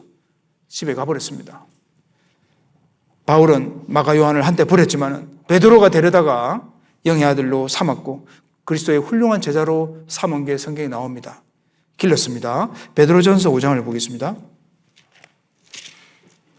신약성경 383페이지 베드로전서 5장 13절 베드로전서 5장 13절 함께 택하심을 받은 바벨론에 있는 교회가 너에게 문안하고 같이 읽고 있습니다. 내 아들 마가도 그리하느니라. 내 아들이라고 되어 있잖아요. 그래서 이 마가의 실패와 고통, 좌절을 이해해 줄 사람이 베드로였던 겁니다. 그는 결국 베드로를 통해서 훌륭한 제자가 되었고 마가복음을 기록한 인물이 되었습니다. 하나님은 우리의 실패와 실수마저도 사용하시는 거죠. 선용하시는 거죠. 내가 실패했다면 거기서 교훈을 잘 배우면 잘 극복하고 우리 중에 실패하는 사람 있습니까? 없잖아요. 제가 얼마 전에 몇 주 전에 그 탁구 선수 이번에 금메달 땄잖아요. 우리 여성 두 분이. 우리나라 여성이 대단합니다. 금메달. 근데 뉴스에 나왔거든요. 아시안게임 나가기 전에 이런 인터뷰 나왔어요. 제가 봤는데요. 이 선수가 키 큰 선수였는데 부상을 많이 당한, 부상을 딛고 극복한 아나운서가 그렇게 설명했거든요. 부상했지만 잘 극복해서 이제 다시 경기를 나갔는데 더 훌륭한 선수가 됐잖아요. 실패 안 하는 선수가 없다는 거죠. 금메달을 그냥 따는 게 아니라 우리도 마찬가지입니다. 우리 중에 실패 안 한 사람이 없습니다. 저도 선배 목사님들 만나면 큰 위로 받습니다. 다 말할 수는 없지만요. 아픔이 다 있었었고 좀 옷 벗고 싶을 때도 있었지만 참고 그런 목사님도 얘기하잖아요. 내가 정상이구나. 그리고 그 선배 목사님들 또 성경에 나온 분들 이 베드로가 알려주잖아요. 실패한 마가를 잘 세워주라고. 그걸 잘 했으니까 성경에 기록되어 있는 겁니다. 에이브러함 링컨 대통령 자신이 19번 낙선했다고 그러잖아요. 많은 실패를 경험했기 때문에 다른 사람의 실수를 용납하는 면에서 탁월했다고 합니다. 실패 없이 성공한 사람은 사람들의 실수를 용납하기 어렵습니다. 실수나 실패에 대해서 링컨이 말하기를 나의 지대한 관심은 당신이 실패하느냐의 여부가 아니라 당신이 그 실패에 머물러 버리느냐의 여부입니다. 성공과 실패는 우리가 인생에서 얼마나 올랐느냐가 아니라 우리가 넘어졌을 때 몇 번이나 다시 벌떡 일어섰느냐의 판가름 납니다. 이때 성공을 결정하는 것은 바로 다시 일어서는 능력입니다. 우리는 다시 일어나야 됩니다. 개구리 소년. 왕눈이 알죠? 제 어머니 원래 때 한번 이야기했는데요. 그 노래 불러보면 복음입니다. 7번 넘어져도 일어나라 하잖아요. 울지 말고 일어나 피리 부르잖아요. 복음을 전해라. 그러면 무지개 세상이 되는 거예요. 정말 복음이더라고요. 잠언 24장인가요? 의인은 7번 넘어져도 다시 일어나려니와 오뚝입니다. 그래서 일어나는 게 중요한 거예요. 어떤 전도사님이 제가 설교를 듣는데 참 위로가 됐습니다. 우리는 내가 잘못 실수하면 실패하면은 나 같은 건 자숙해야 돼. 일주일 한 달. 그러면 올라오죠. 한 달만 잠수 탈까? 그런 마음이 있을 때 있었습니다. 저도 청년 때요. 이제 청년 회장님께 혼나고 제가 잘못했죠. 제가 이렇게 공식 자리에 좀 부정한 걸 얘기하면 안 되는데 같이 얘기하자고 해놓고 눈치 없는 제가 얘기하다가 혼나가지고 엄청 혼났어요. 그래서 제가 아유 그래 잘해보세요. 나 이제 한 달만 쉬겠습니다. 하는데 어떤 형제님이 키 큰 형제님이 찾아오셨어요. 회사를 찾아왔어요. 딱 저한테 윤형제 어깨를 탁 그냥 묻어가. 그냥 묻어가. 그게 그래서 다시 교제 나오고 그 한 분의 큰 위로. 그리고 제가 전도인 되고 주임 은혜로 제가 몽골에 좀 갔다가 잠깐 파주교회 방문을 했었어요. 근데 저는 전화 왔어요. 그 목사님이 해외에 계십니다. 공식상 얘기를 하면 안 되니까 하여튼 해외에서 전화 왔어요. 제가 여기 있는 거 어떻게 아십니까? 알아요. 유 목사님 그때 많이 힘들었죠. 그때 얘기를 하는 거예요. 혼낸 얘기를. 그때 정말 죄송했어요. 하지만 저는 목사님 위해서 항상 기도하고 있어요. 진짜입니다. 그렇게 목사님 제가 잘못했죠. 그 목사님이 저를 위해서 기도한다는 그 말씀이 큰 위로가 됐습니다. 우리가 부모님들이 똑바로 해. 우리 전도님도 많이 혼나거든요. 이제 혼나야죠. 못하면 혼나고. 그러면 그게 그렇게 할 거면 그만둬요. 그게 그만두라는 얘기 아니잖아요. 제가 묵상해 보니까 더 열심히 하라는 뜻이었습니다. 그래 그만둬. 그러면 안 되잖아요. 회사도 그렇고. 그래서 정말 그런 얘기 해주신 분들이 정말 나를 사랑해 주는 분들이라는 걸 또 알게 됐습니다. 빨리 끝내야 되는데 이거. 그래서 십자가는 실패가 승리로 역전되는 은혜가 임하는 곳입니다. 십자가는 실패가 승리로 역전되는 은혜가 임하는 곳. 십자가는 하나님의 가장 큰 실패작처럼 보였지만 그 십자가를 통해서 부활이라는 놀라운 은혜가, 우리를 구원하는 은혜가 시작됐잖아요. 제롬 루빈이라는 세계적인 안무가인데 이런 얘기했습니다. 가장 큰 실패작 후에 최고의 걸작을 만들 수 있었다. 가장 큰 실패작 후에 가장 최고의 걸작이 나왔다고 얘기했습니다. 신기하죠. 내가 엄청나게 실패했다. 이러면 반전, 가장 큰 성공의 기회가 될 수 있다는 거죠. 실패 때문에 너무 낙심하지 말고 절망하지 마십시오. 실패를 교훈과 발전과 훈련의 기회로 바라봐야 됩니다. 절대 포기하지 말고 김치 포기만 있는 거죠. 포기하지 말고 실패를 패배시킴으로 승리해야 됩니다. 실패를 통해서 성장하고 성숙한 인격을 갖춰야 됩니다. 실패는 우리를 성공으로 만들어주는 겁니다. 성공하게 하며 성숙하게 만들어줍니다. 실패는 끝이 아니라 다시 더욱 지혜롭게 다시 시작할 수 있는 기회라는 겁니다. 더욱 지혜롭게 만들어줄 그런 말이 있죠. 독초를 약초로 만들어라. 상처를 별로 만들어라. 유명한 좋은 영화에 나오는 대사인데 하여튼 오두막인가요? 오두막. 거기 나오는 겁니다. 좋은 영화입니다. 코린 포엘이라는 분도 이렇게 말했습니다. 그 누구도 과거를 바꿀 수 없다. 그러나 우리의 내일은 바꿀 수 있다라고 했습니다. 우리의 내일을 바꿀 수 있도록 도와주는 장소가 십자가입니다. 십자가가 답이었어요. 하나님 위로해 주시잖아요. 십자가로 다 나아가면은 그 지나간 실패 아픔을 어루만져 주시는 하나님을 만나게 됩니다. 실패를 딛고 일어서서 아름다운 미래를 창조할 수 있도록 도와주시는 하나님을 만납니다. 그래서 과거의 실패 때문에 너무 낙심하지 말고 실패를 승리로, 성공으로 역전시켜주시는 하나님을 의지해야 됩니다. 우리 원장 회장님이 저한테 이런 얘기 해주셨습니다. 저 대전에 와서 몇 군데 고쳤습니다. 좀 창피한데 엉덩이를 고쳤습니다. 엉덩이 그 가운데 있는 거 있잖아요. 근데 수술 너무 아파. 수술할 때는 안 아프죠. 하고 나면 아파요.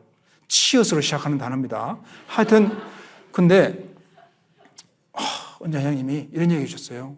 목사님, 나이가 들어서 수술 받는 것보다 젊어서 수술 받는 게 더 좋아요. 그 얘기가 큰 위로 됐습니다. 어차피 다 수술하는구나. 그러니까 병원이 살아가는 거죠.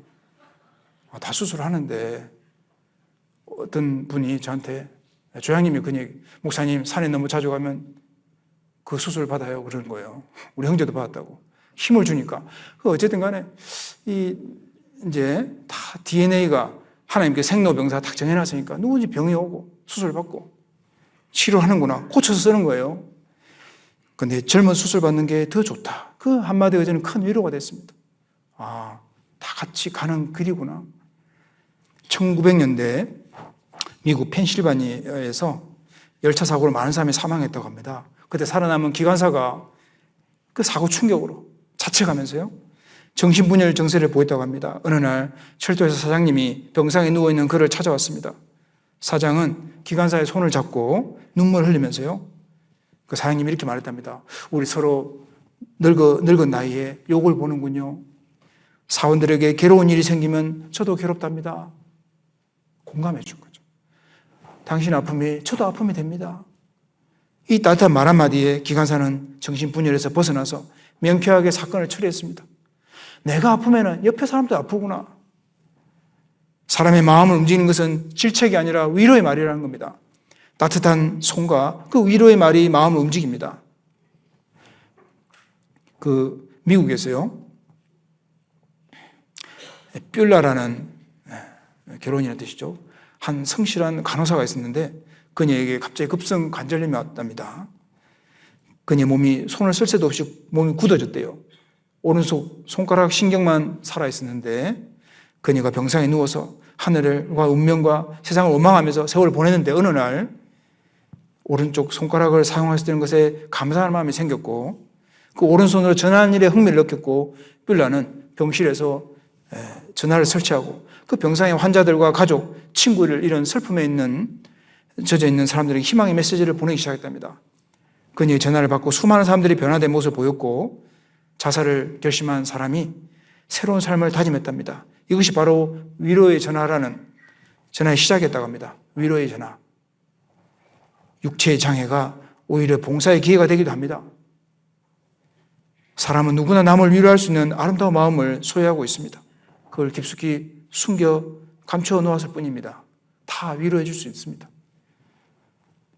남자에게도 위로가 필요합니다. 형제님들 기대가 되죠? 하나님은 남자를 만들 때에 아내에게 존중이란 위로를 받을 때에 기쁨을 느끼도록 창조했답니다. 참 공감이 됐습니다. 존중이란 위로. 받을 때에 기쁨이 힘이 솟는 거예요, 형제들이요. 우리 형제님들이 가장 필요한 단어는 뭘까요? 사랑한다도 있죠. 근데 필요해. 여보, 당신이 필요해. 당신이 최고야. 저 세종 그 앞에 이순신 장군 다 남자를 위해서 만들어 온 거라고 그러잖아요. 자매님들은 필요 없어요. 남자들은 2명, 3명 모여도 위계질서를 따집니다. 나이, 순서, 계급, 피곤해요. 그러니까 불편해요. 친구 아니면 불편해요. 서열이 정해지니까 서열. 그렇게 구조가 되어 있습니다. 그런데 그래서 남자는 순종 잘해요. 그 자매님들은 순종이 어려우니까 순종하라고 써 있는 거예요. 형제들은 사랑이 어려워요. 사랑. 맨날 받고만 살았으니까. 남성의 컴플렉스라는 책에 보면 7가지. 첫 번째가 열등감이라고 나오더라고요. 사랑을 준 적이 없는 거예요. 태어나서 어머니한테 받았죠. 결혼하면 아내한테 받죠. 월급도 다 온라인 송금되죠. 언제 주냐고, 언제. 이사? 택배에서 택배 아니고, 이삿짐에 다 해주잖아요. 가끔 집도 잘 못 찾아가요. 비밀번호도 생각 안 나. 참 불쌍해요. 오랜만에 못질 좀 하려고 하면 제대로 안 돼요. 내놔고, 이거 내놓으라고 하면은 참 절망적이. 동창 모임, 세상에서 그래요. 친구 모임 갔다 오면 아내가 친구 자랑하죠. 보너스로 해외여행 갔다 오고 차를 바꿔주고 무슨 반지를 했다 그러면은 힘이 빠지죠. 옆집에서는 호랑이 한 마리를 잡아왔대. 그래, 나도 잡아올게. 2달간 잡을 다녔지만 피투성에 대해서 토끼 한 마리 잡아왔습니다. 이걸 가지고 어떻게 사냐고. 그러면 이제 안 되잖아요. 책에 있는 내용입니다. 우리는 안 그러죠. 그래서 존중. 여기 보시면 아내의 요구인 사랑을 충족시키기 위해서 남편이 있듯이 아내는 사랑을 받으려고 하거든요. 사랑 줘야죠. 남편은 이제 그래서 필요한 거고, 남편의 요구인 존중을 충족시키려고 남편 곁에 아내를 둔 겁니다. 남자가 세상에 나가서 바깥 일에 실패를 하면서 또 좌절감을 느끼고 집에 돌아왔을 때 그런 남편을 충분히 이해하고 따뜻한 위로와 격려로 새로운 용기를 줄 수 있는 아내가 있는 남편은 얼마나 복되겠습니까? 그런 아내를 둔 남편은 바깥에서 어떤 마음에 어떤 타격을 받았다 할지라도 완전히 좌절하지 않는 겁니다. 따뜻한 아내가 있으니까. 오늘의 경쟁사회에서 살아간다는 것이 쉬운 일이 아닙니다. 남편은 절망, 실망, 좌절에 부딪힐 때가 있습니다. 아까 제가 말씀드렸죠? 옷 벗고 싶을 때가 가끔 올라옵니다. 지금은 감사합니다. 네. 때론 비판과 무시를 당하기도 하고 속기도 합니다. 그렇기 때문에 남편은 자기를 따뜻하게 위로해주는 사람이 절실히 필요한 거예요. 그래서 위로란 여전히 남편을 존중하는 아내의 태도라고 할 수 있습니다. 하나님은 이런 역할을 하라고 아내를 남편 곁에 둔 겁니다. 위로자로. 나이가 들면 이제 어르신 되면 간호사 된다고 그러잖아요. 아내가요. 건강 챙겨주고. 그래서 아내의 이런 존중함이 깃들인 위로와 사랑을 듬뿍 받을 때에 남편이 이런 아내를 주신 하나님께 깊이 감사하고 영광을 돌리게 된답니다. 잠언 18장 22절에 아내를 얻는 자는 복을 얻고 여호와께 은총을 받는 자니라 그런 아내입니다. 평강공주와 바보 온달. 모두들 온달을 바보라 했지만 평강공주는 그를 서방님이라고 부르면서 최선을 다해서 내조를 했다고 합니다. 그리고 온달은 나중에 용감한 장군이 된 겁니다. 고구려 온달 장군. 전설이지만은 정말 남들은 다 바보라고 할 때 아내는 최고 서방님. 그래서 서로 위로해주는, 존중해주는 게 필요합니다. 제가 시를 하나 읽어드리겠습니다. 제목이 위로인데요. 삶 속에 주어진 많은 일들이 너를 힘들게 하여도, 삶 속에 만나는 많은 일들이 거칠게 몰아쳐와도 우리를 향한 하나님의 생각은 평안이요 재앙이 아니니 염려 말고 두려워 말고 신실하신 주께 기도하라. 우리를 향한 하나님의 생각은 미래와 희망을 주시니 낙심 말고 하나님 늘 사랑하신다. 예수님은 누구신가? 약한 자의 강함과 눈먼 자의 빛이시며 병든 자의 고침과 죽은 자의 부활되고 우리 생명 대신에 우리를 향한 하나님의 생각은 미래와 희망을 주시니 낙심 말고 기도하라. 하나님 늘 사랑하신다. 하나님 늘 사랑하신다. 이 찬송가에 봐도 참 많죠. 내가 받는 고통보다 더 고통을 받으신 주님. 십자가를 보면 나보다 더 고통받으셨잖아요. 그 주님께서 함께 하시고 날 도우시고 세워주십니다. 우리가 하늘의 별을 봐도, 제가 몽골에 있을 때 삼성별을 보면 위로받았습니다. 장군별이죠? 삼성. 잘 보이는데요. 겨울에 더 잘 보입니다. 추울 때에. 미동관 식당, 냉동고 안에 들어가면 딱 그 정도, 한 25도, 영하 25도. 하면 그냥, 하여튼, 상쾌하지만 10분 있으면 이제 힘듭니다. 하여튼, 모자 안 쓰고 가면 머리가 뭐가 됩니다. 하여튼. 병원에 갑니다. 그래서 위대한, 그 별, 또 곤충 소리, 개구리 소리, 새 소리, 이 응원 소리를 저는 가끔 들립니다.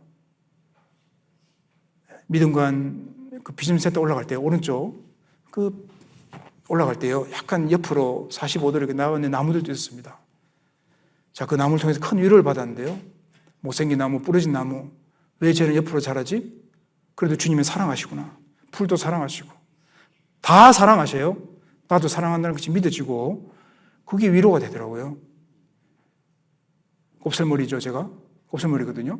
뭘 발라서 그렇지 안 바르면 나 무슨 가수처럼 됩니다. 근데 고집 세다 뭐 이런 얘기 할 때도 처음에 그런 것 때문에 구원받았지만은 제가 결정한 거 아니잖아요.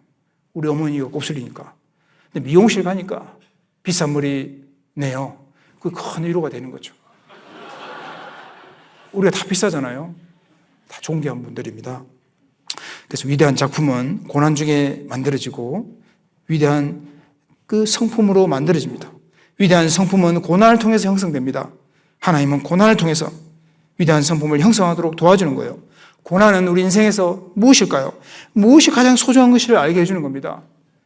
인생에서 가장 소중한 것은 영원한 것입니다. 하나님은 영원하시죠. 하나님 말씀이 영원합니다. 하나님의 형상을 닮은 인간의 영혼이 영원합니다. 말씀과 영혼만 남아요. 그것이 영원한 건데, 그래서 인간의 육체는 풀과 같고 세상의 영광 또한 풀의 꽃과 같죠. 이사야 40장에 이사야 선지자 말하기를 모든 육체는 풀이요 그 풀의 모든 아름다움은 들의 꽃과 같다. 인생의 육체는 풀인데 육체 중에 아름다운 것은 꽃이라고 해서 풀의 꽃. 풀의 꽃은 금방 지듯이 아무것도 아니죠. 풀은 마르고 꽃은 시들면 여호와의 기운이 그 위에 불미라. 이 백성은 실로 풀이로다. 풀은 마르고 꽃은 시들지만 하나님의 말씀은 영영이 서리라. 우리는 무엇으로 위로받습니까? 내 육체는, 이 세상은 아무리 영광 좋아도 시듭니다. 꽃입니다. 풀의 꽃. 하지만 말씀은 서니까 이 말씀이 우리에게 영원한 위로를 주십니다. 정말 영원한 위로는 하나님이시고 그거는 그냥 주는 게 아니라 고난을 통해 준다는 겁니다. 고난은 영원한 위로를 주시기 위한 하나님의 선물입니다. 그래서 지금 우리가 겪고 있는 슬픔은 지금 당장 우리 현실에 아무 의미가 없을지라도 모르지만 하지만 5개월, 5년 뒤, 10년 뒤에 더 큰 축복의 디딤돌이 될 수 있다는 겁니다. 내 것이 디딤돌, 넘어가는 아름다운 것으로 만들어주는 디딤돌이 된다는 겁니다. 2차 대전 때 한 병사가 다리에 심한 상처를 입고 제대했는데요. 다리를 절게 됐습니다. 다행히 수영을 좋아하기 때문에 수영을 즐기고 있었는데 아내와 함께 수영장 갔는데 깜빡 잠이 들었어요. 옆에 있는 사람들 지나가면서 한마디씩 하는 거예요. 상처난 발을 보면서 수군대는 소리였습니다. 갑자기 그의 마음에 수치심이 생겼습니다. 다음 주에 아내가 여보 오늘도 해수욕장에 가려고 하는데요. 같이 가요 하니까 다시는 안 가겠다고 남편이 거절했습니다. 그렇지만 고집을 부렸는데 그때 아내가 위로의 말 한마디를 한 겁니다. 평생 잊을 수 없는 말을 해줬습니다.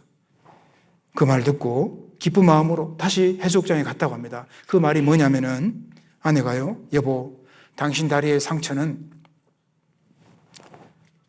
당신의 용기를, 잠시만요, 감정이 나오네요. 저는 이성적으로 살고 싶은데 잘 안 됩니다. 이것도 만들어지는 것 같아요. 안 되는데 자꾸 되라고 하죠, 세상은요. 그냥 주님 만들어 온 대로 살려고. 여보, 당신 다리의 상처는 당신의 용기를 주는, 증명해 주는 표시예요. 당신은 훌륭한 행동을 한 결과로 그것을 얻었으니 결코 숨길 필요가 없어요. 어떻게 해서 그것을 얻었는지 생각하신다면 언제나 정정당당하게 남들에게 볼 수 있는 거예요. 다시 가서 수영하세요. 아내는 자기를 사랑으로 감싸는 그 말 한마디를 해주었고 남편을 위로해 주었고 그 순간 자신이 장애인이라는 열등감을 타파하게 됐답니다. 그 아내가 해준 사랑의 말 한마디가 적극적으로 나온 게 아니죠. 늘 남편의 연약함, 남편의 아픔에 깊이 사랑으로 동참하고 있었기 때문에 이런 말이 나온 겁니다. 남편을 늘 사랑으로 지켜보고 있었기 때문에 남편을 다시 살려주는 말이 나왔다는 겁니다. 여보, 이 다리 상처는 당신 용기를 증명해 주는 거예요. 표시예요. 훌륭한 행동을 한 결과로 얻은 겁니다.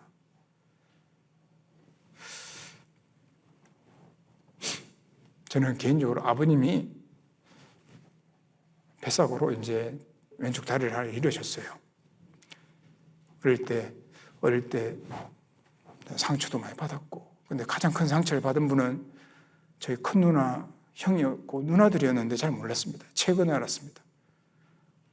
저는 중학교 때 조금 이제 고1 때 아버님 돌아가셨는데 제가 살아온 거니까 아버님은 가족들을 위해서 희생한 거예요. 영광의 상처였는데 저는 부끄러워했던 겁니다. 최근까지요. 근데 말씀 준비하면서 우리 아버님 정말 훌륭하신 분이구나 몰랐습니다. 그래서 잘 모르고 우리가 대화법에서 이제 좀 다른 게 나오니까 서로를 이해해주고, 부부도 그렇고 형제자매간에도 그럴 것 같습니다. 또 전도하다가도 모르니까. 그래서 그 아픔을 있구나 또 같이 기도해주고. 저는 돌아보면 그런 아픔, 아버님 아픔 때문에, 상실 때문에 구원을 받은 거예요. 저같이 고집 세고, 그래서 또 주님을 또 의지하게 되고 그런 것 같습니다. 시간이 다 돼서 제목 말씀드리고 마쳐야 되겠습니다. 우리가 이제 교제 속에서 또 서로 위로를 계속 해주고 있죠. 또 주님의 재림이 우리의 큰 위로가 됩니다. 또 그래서 데살로니가서 4장 17절에 재림 얘기하면서 이 여러 말로 서로 위로하라.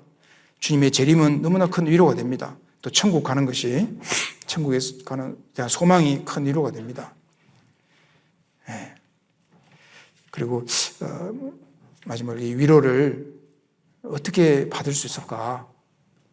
정리해보면 두 가지였습니다. 첫 번째는 근실한 믿음. 내가 믿음 생활을 할 때에, 그래서 골로새서 1장,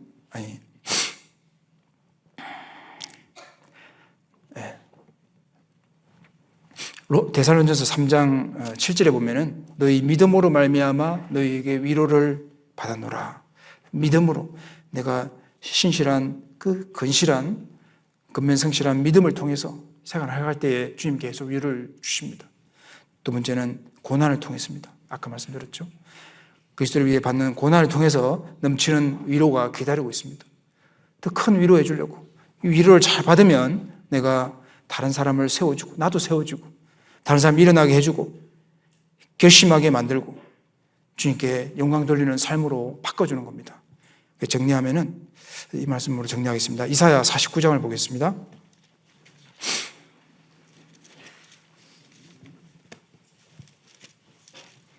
(1130페이지) 이사야 49장, 죄송합니다. 1028페이지입니다. 1028페이지 이사야 49장 13절을 같이 읽어보겠습니다. 하늘이여 노래하라. 땅이여 기뻐하라. 산들이여 절거이 노래하라. 여호와가 그 백성을 위로하였은즉 그 고난당한 자를 긍휼히 여길 것임이니라. 하나님이 우리를 백성을 위로하였은즉 그 고난당한 자도 긍휼히 여길 것이고 위로해 주신다는 말씀입니다. 그래서 우리가 사랑의 위로, 격려를 계속해야 되겠습니다. 오늘 이 위로는 말과 행동으로 마음을 어루만져 주고 괴로움을 덜어주거나 슬픔을 달래주는 거라 그랬습니다. 진정한 위로자는 하나님이시고 우리에게 하나님께로부터 제삼, 또 신앙생활 속에서 계속 말씀으로 위로받고 있습니다. 사랑과 환경을 보면 위로받지 못합니다. 하나님의 위로는 고난과 고통 속에 있는 자, 실패자를 선용하심으로 위로해 주시고 영원한 고난을 통해서 영원한 위로를 주신다고 그랬습니다. 그리고 교제 속에서도 천국 소망을 통해서 또 큰 위로 받습니다. 이 사랑의 위로는 반드시 사람을 세워주고 일어나게 하고 위대한 사람으로, 영광 돌리는 사람으로, 빛난 인생으로 만들어주십니다. 기도하겠습니다. 아버지 하나님, 오늘 위로에 대해서 같이 교훈받았습니다. 진정한 위로자는 하나님뿐임을 또 알게 해주시고 지금 오실 때까지 말씀과 교제 안에서 또 위로 또 받고 또 다른 사람을 또 위로해 주는 저희들이 되도록 도와주시고 그동안 눈물로 헌신해 오신 우리 평택교회에 넘치는 은혜로 보상해 주시고 모든 기도 소원을 또 이루어 주시옵소서. 우리를 변함없이 사랑하시는 예수님의 이름으로 기도드립니다. 아멘.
되었습니다. 또 전도하다가도 모르니까.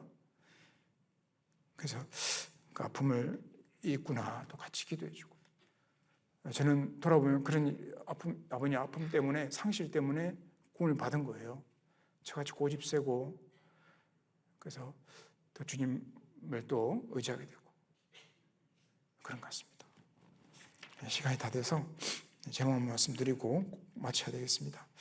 우리가 이제 교제 속에서 또 서로 위로를 계속 해주고 있죠. 또 주님의 재림이 우리의 큰 위로가 됩니다. 또 그래서 데살로니가서 4장 17절에 재림 얘기하면서 여러 말로 서로 위로하라. 주님의 재림은 너무나 큰 위로가 됩니다. 또 천국 가는 것이, 천국에 가는 대한 소망이 큰 위로가 됩니다. 네. 그리고 마지막으로 이 위로를 어떻게 받을 수 있을까? 정리해보면 두 가지였습니다. 첫 번째는 근실한 믿음. 내가 믿음 생활을 할 때에, 그래서 골로새서 1장,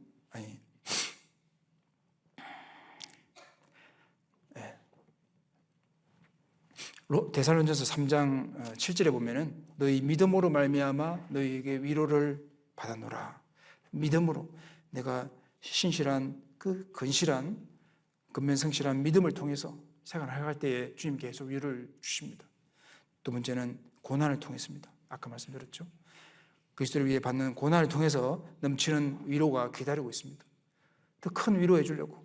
이 위로를 잘 받으면 내가 다른 사람을 세워주고 나도 세워주고 다른 사람 일어나게 해주고 결심하게 만들고 주님께 영광 돌리는 삶으로 바꿔주는 겁니다. 정리하면은 이 말씀으로 정리하겠습니다. 이사야 49장을 보겠습니다.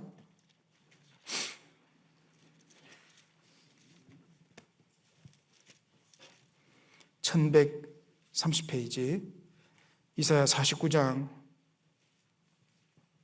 죄송합니다. 1028페이지입니다. 1028페이지 이사야 49장 13절을 같이 읽고 있습니다. 하늘이여 노래하라. 땅이여 기뻐하라. 산들이여 절거이 노래하라. 여호와가 그 백성을 위로하였은즉 그 고난당한 자를 긍휼히 여길 것임이니라. 하나님이 우리를 백성을 위로하였은즉 그 고난당한 자도 긍휼히 여길 것이고 위로해 주신다는 말씀입니다. 그래서 우리가 사랑의 위로, 격려를 계속해야 되겠습니다. 오늘 위로는 말과 행동으로 마음을 어루만져주고 괴로움을 덜어주거나 슬픔을 달래주는 거라 그랬습니다. 진정한 위로자는 하나님이시고 우리에게 하나님께로부터 제삼 또 신앙생활 속에서 계속 말씀으로 위로받고 있습니다. 사랑과 환경을 보면 위로받지 못합니다. 하나님의 위로는 고난과 고통 속에 있는 자, 실패자를 선용하심으로 위로해 주시고 영원한 고난을 통해서 영원한 위로를 주신다고 그랬습니다. 그리고 교제 속에서도 천국 소망을 통해서 또 큰 위로 받습니다. 이 사랑의 위로는 반드시 사람을 세워주고 일어나게 하고 위대한 사람으로 영광 돌리는 사람으로 빛난 인생으로 만들어주십니다. 기도하겠습니다. 아버지 하나님, 오늘 위로에 대해서 같이 교훈받았습니다.